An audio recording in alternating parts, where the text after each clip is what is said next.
का कितना? एक बोरी का कितना?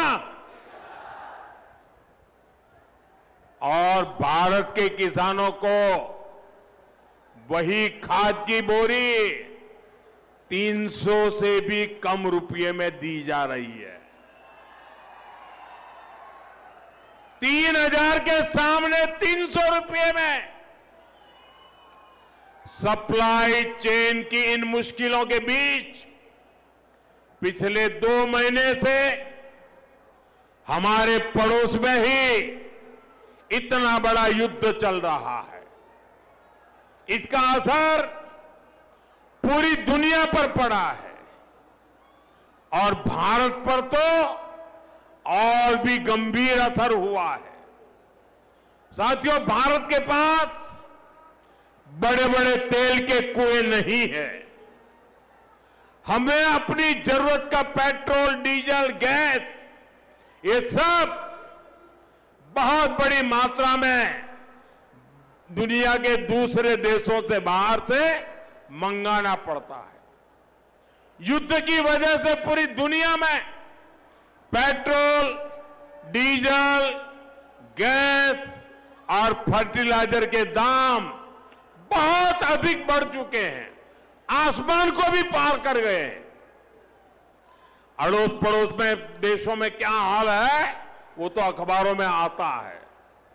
भारत सरकार इस युद्ध के पिछले 2 महीनों से देशवासियों को इस संकट से बचाने के लिए लगातार प्रयास कर रही है।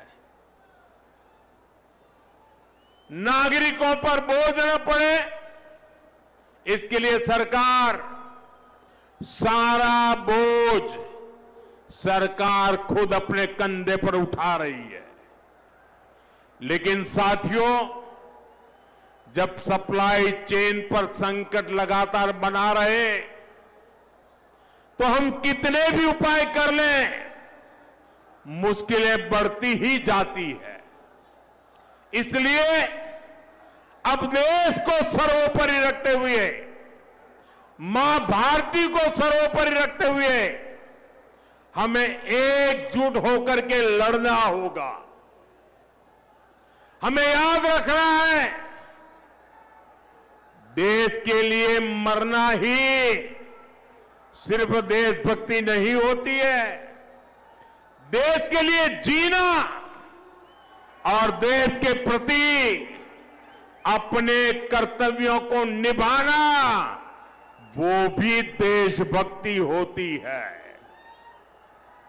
इसलिए वैश्विक संकट के इस समय में हमें कर्तव्यों को सर्वोपरि रखते हुए कुछ संकल्प लेने होंगे और उन संकल्पों को पूरे समर्पण भाव से पूरा करना होगा।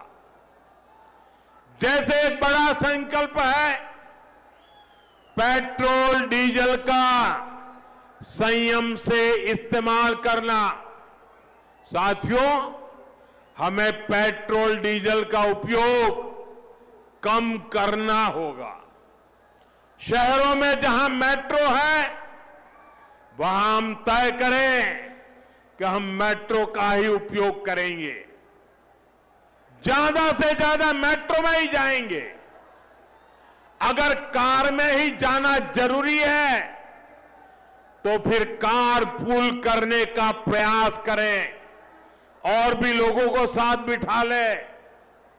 अगर हमें कहीं सामान भेजना हो तो कोशिश करनी है कि वह ज्यादा से ज्यादा रेलवे गुड्स के जो ट्रेन होती है रेलवे की सर्विसेज से भेजे, ताकि इलेक्ट्रिक रेलवे होने के कारण पेट्रोल डीजल की जरूरत नहीं पड़ती है।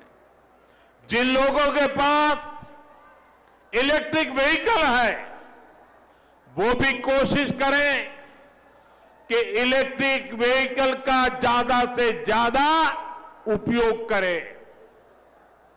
साथियों, हमने कोरोना के समय में वर्क फ्रॉम होम की, ऑनलाइन मीटिंग्स की,